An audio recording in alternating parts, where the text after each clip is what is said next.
Bismillahirrahmanirrahim. Assalamualaikum warahmatullahi wabarakatuh. Waalaikumsalam warahmatullahi wabarakatuh. Alhamdulillahirabbil alamin. Puji syukur kehadirat Allah Subhanahu wa taala karena kita bisa bertemu kembali dalam in-house training virtual dengan guru-guru SMK, SMK PK, SMK Pusat Keunggulan dalam keadaan sehat walafiat. Monggo Bapak Ibu, sebelum kegiatan ini kita mulai, kita berdoa terlebih dahulu. Berdoa dipersilahkan.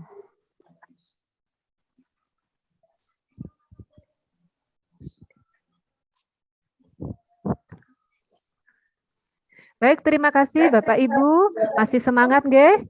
Nah, ini adalah IHT virtual kita yang ketiga, di mana pada tanggal 21 Juni kita sudah mengadakan IHT pertama mengenai konsep dan komponen modul ajar, kemudian IHT yang kedua tanggal 22 Juni mengenai prinsip-prinsip modul ajar, dan hari ini, hari ketiga, pada hari Rabu tanggal 23 Juni, kita akan membahas mengenai penyusunan modul ajar, di mana ini semua adalah merupakan perwujudan dari kerangka kurikulum SMK Pusat Keunggulan yang akan kita terapkan pada pembelajaran tahun ini, yaitu tahun pelajaran 2021-2022 di sekolah-sekolah Pusat Keunggulan atau di SMK Pusat Keunggulan.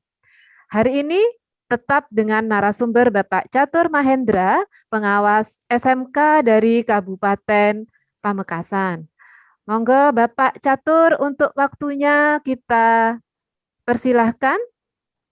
Terima kasih Bapak Ibu guru yang hebat. Bagaimana kabarnya? Assalamualaikum warahmatullahi wabarakatuh. Alhamdulillah, baik-baik. Nah, halo Bapak Ibu.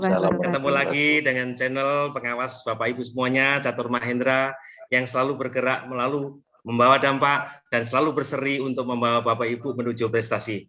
Nah, pertemuan untuk yang kali ketiga ini melalui IHT virtual, saya akan memberikan pendampingan atau memberikan sebuah IHT dengan judul yaitu penyusunan modul ajar.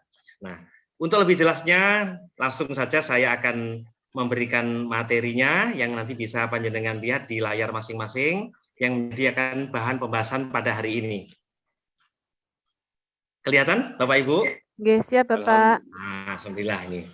Jadi ini adalah yang akan kita bahas pada hari ini. Seperti biasanya, selamat 3 kali berturut-turut selalu bertemu dengan saya.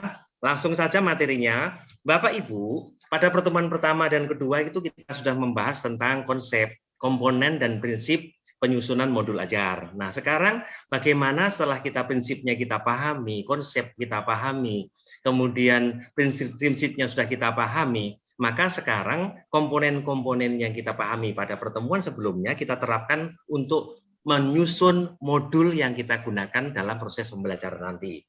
Bapak Ibu, seperti tayangan yang panjenengan bersani bersama, di dalam penyusunan modul ajar pertama kali yaitu Bapak Ibu harus menggunakan data analisis yang sudah kita lakukan beberapa hari yang lalu.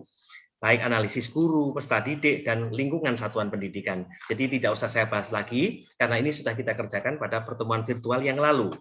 Kemudian kita langsung menuju yang kedua, yaitu setelah di lingkungan selesai, analisis lingkungan, kita menuju ke identifikasi untuk menentukan dimensi profil pelajar Pancasila mana yang akan panjenengan terapkan di dalam modul itu.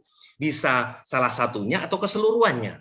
Terserah tergantung dengan capaian pembelajaran yang panjenengan inginkan untuk anak-anak. Kemudian yang ketiga, setelah tadi dimasukkan di dalam proses penyusunan modul, yaitu dengan identifikasi dari profil pelajar Pancasila, baru Bapak Ibu menentukan alur tujuan pembelajaran. Yang kemarin kita singkat apa Bapak Ibu? ATP. Begitu ya, pastikan kan Bapak Ibu? Nah, dengan prosedur-prosedur yang sudah juga kita bahas pada pertemuan virtual yang kedua, di mana ATP itu nanti akan kita kembangkan, ya kita perluas lagi di dalam modul ajar yang akan kita terapkan di pembelajaran di kelas untuk anak-anak tadi. Jadi jelas penyusunan ATP juga saya jelaskan kemarin, tinggal Bapak Ibu nanti merefresh saja. Setelah ATP kita tentukan, baru Bapak Ibu waktunya panjenengan menyusun modul ajar berdasarkan komponen-komponen yang tersedia. Bapak Ibu masih ingat kan? Komponen-komponen ini apa itu Bapak Ibu? Ada komponen informasi umum, ada komponen inti dan lampiran. Yang terpenting di sini adalah yaitu komponen inti. Ada berapa kemarin Bapak Ibu? Masih ingat? Ada 6. Ada 6. Ya, ada 7, ada 8 ya Pak.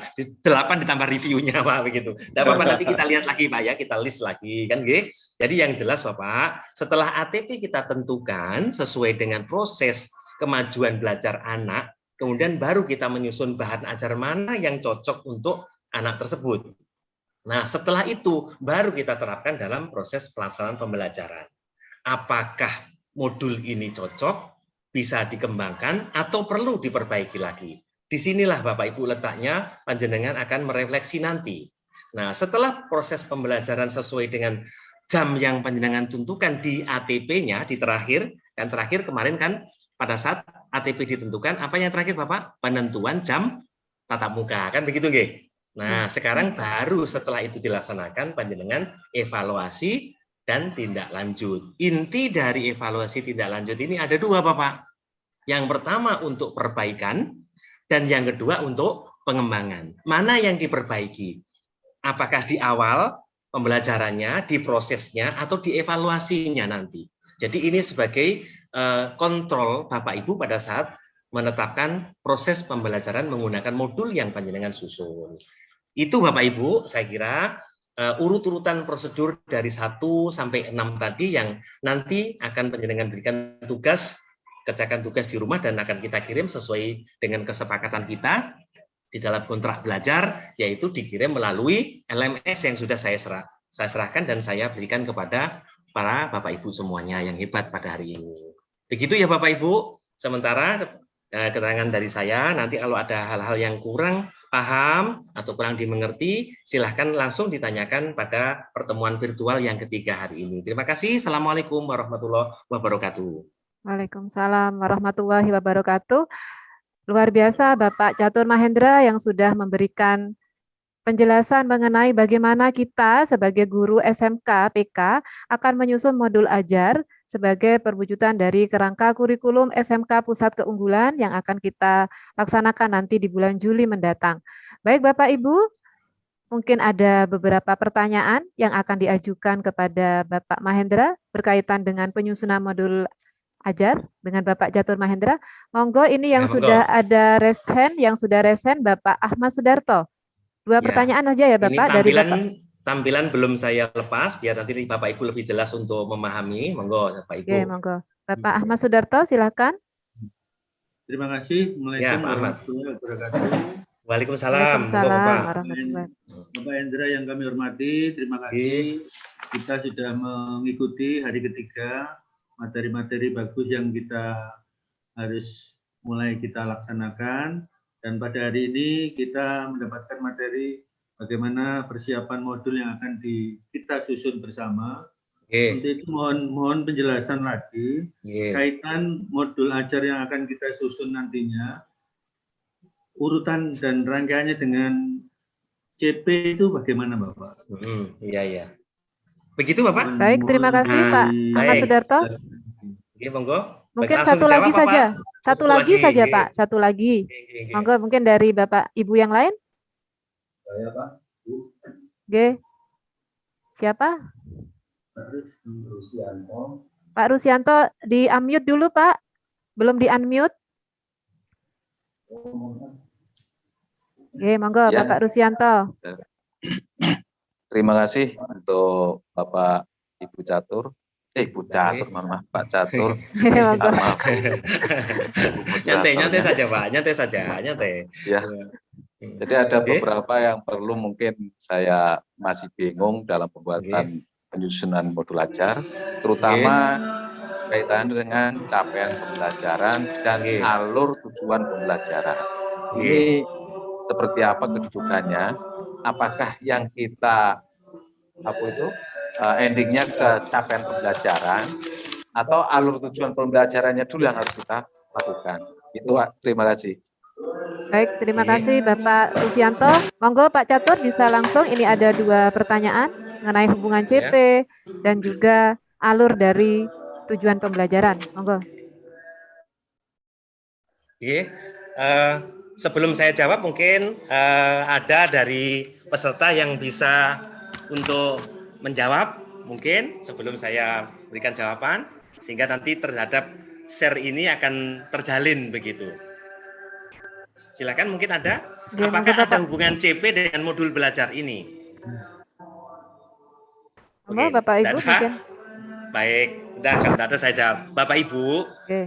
seperti yang kita pelajari pada awal, di mana CP itu adalah kan merupakan sumber utama bagaimana kita akan menyusun modul. Karena CP capaian pembelajaran itu adalah capaian yang ingin dicapai pada saat tujuan akhir siswa itu belajar. Sehingga pada saat kita memilih salah satu CP yang kita perlukan untuk bagaimana proses pembelajaran anak itu dijalankan di kelas, maka CP itu akan kita terjemahkan, kita breakdown ke dalam modul ajar yang akan nanti kita berikan pada anak berupa materi pembelajaran dan proses pembelajarannya. Jadi CP itu sangat erat hubungannya. CP itu sudah ditentukan oleh pemerintah, khususnya yang sekolah menengah kejuruan di pusat keunggulan gitu. Oke, begitu mungkin Bapak. Dan sangat erat hubungannya dalam satu siklus, Pak. Tidak mungkin modul ini kita buat tanpa CP yang kita pilih, kan begitu. Begitu, nggih, Bapak? Terima kasih, Bapak. Nah, Terima nggih. kasih, Pak. Terus Berarti Pak untuk Rusdianto, semua mata nggih. pelajaran itu punya Nggih. CP ya, Pak? Iya Untuk pasti, setiap Pak. mapel, ya? Pasti, nggih, pasti. Karena kalau tanpa CP itu kita nggak akan bisa menurunkan apa yang akan kita buat di ATP-nya, Bapak. Karena CP itu adalah capaian terakhir apa yang diinginkan oleh sekolah itu menjadi tujuan pembelajaran yang sesungguhnya diinginkan sesuai dengan visi dan misi begitu. Nggih? Kemudian CP itu tidak kita buat sendiri ya?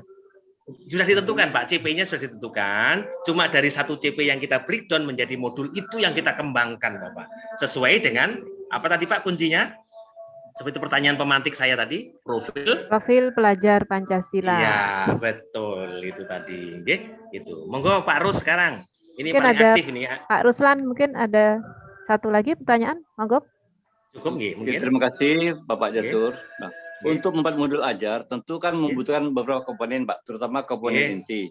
Ya. Mohon penjelasan ulang, Pak, tentang komponen inti yang kami butuhkan, Bapak. Ya. Komponen inti ya seperti kemarin, Pak, mulai dari tujuan pembelajaran, kemudian pembelajaran bermakna, kemudian pertanyaan pemantik. Coba panjenengan buka lagi pada saat pertemuan di Pikon yang kedua. Itu memang menjadi dasar, Pak, ya, menjadi dasar yang akan kita gunakan sebagai penyusunan modul. Dasarnya di sana itu, Bapak.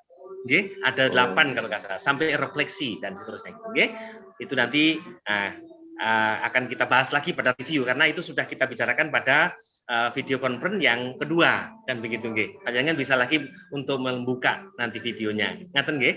Gitu. Tapi yang jelas komponen inti, namanya komponen inti, Pak, itu adalah sebagai dasar utama untuk penyusunan modul yang akan kita kerjakan bersama teman-teman di seluruh mapel yang ada. Ngaten nggih? Halo. Oke, terima kasih Bapak. Ya, itu. Baik, terima kasih Bapak Ibu yang sudah memberikan beberapa pertanyaan dan kita berdiskusi. Mungkin dari Pak Catur ada yang bisa disimpulkan, Pak, atau mungkin ada penugasan untuk Bapak Ibu? Ya, kesimpulan saya begini, Bapak. Karena pertemuan virtual kita itu selama nanti saya jadwalkan 5 kali. 5 kali itu tidak parsial, Pak. Berarti selalu runtut. Nah, untuk bisa mempelajari materi pada virtual yang ketiga, Bapak Ibu mohon dengan sangat pelajari kembali materi yang ada di virtual 1 dan virtual 2. Karena itu berkaitan, Bapak. Nah, pada saat nanti virtual ketiga sudah selesai, Pak, menyusun modul ajar, nanti panjenengan akan diteruskan pada virtual berikutnya, yaitu menyusun asesmennya, Pak. Nah, itu nanti berurutan.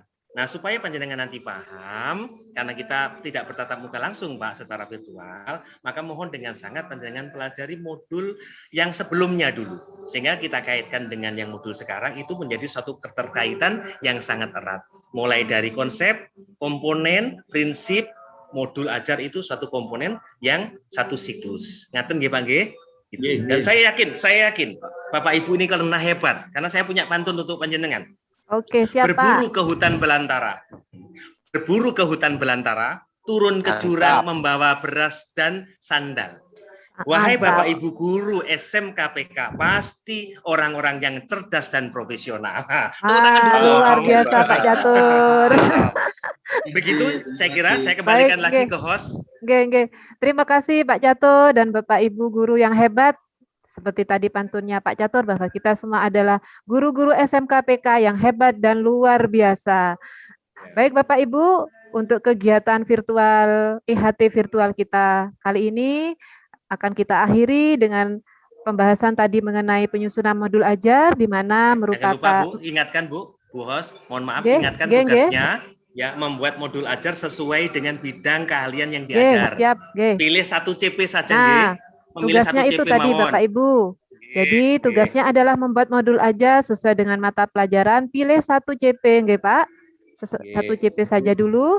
Jadi nanti modul ajar ini yang sesuai CP akan digunakan oleh Bapak Ibu dalam proses pembelajaran. Di semester ganjil ini sudah dimulai Bapak Ibu. Jadi di mana nanti ini akan digunakan dalam mewujudkan profil pelajar Pancasila dalam kerangka kurikulum SMK Pusat Keunggulan. Baik Bapak Ibu, itu tadi IHT kita kali ini mengenai penyusunan modul ajar. Ada sedikit pantun untuk Bapak Ibu. Memberi Nah, tomat mantap, di mantap. Kota Banjar. Mantap. SMK hebat, Mantap. SMK hebat, hasilkan modul ajar. Sip. SMK PK hebat, luar biasa. Luar biasa. Yeay, hebat. Ya. Terima kasih Bapak Ibu. Mohon maaf apabila ada kata-kata yang kurang berkenan. Wabillahi taufiq wal hidayah. Wassalamualaikum warahmatullahi wabarakatuh. Waalaikumsalam warahmatullahi wabarakatuh. Warahmatullahi wabarakatuh. Alhamdulillah.